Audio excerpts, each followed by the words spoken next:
Një detyrë do zgjidhet e një edhe më e madhe mund ta pres rrugës.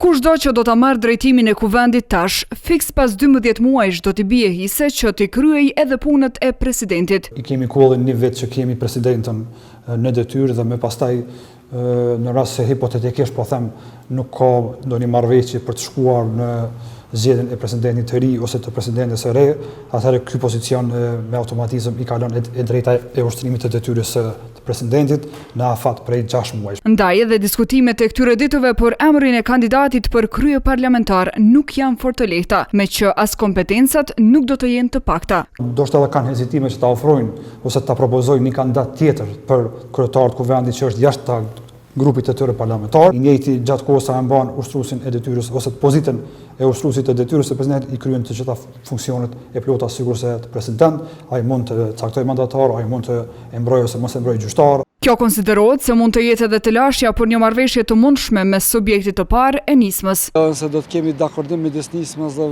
vetëvendosjes për pozitën e kryeparlamentarit ta merr zoti Limaj, mendoj që ekziston një kontest i disa prej deputetëve të lëvizjes vetëvendosjes që kjo a priori ose blanko t'i jepet zoti Limajt, pasi që ata mund ta perceptojnë që ai 20 vite ka qenë me kompin opozitorët. Emri e zyrtarizimit të kësaj pozite parashihet të bëhet të njëjtën, por vetëm pasi të kalojë raporti për verifikimin e mandateve.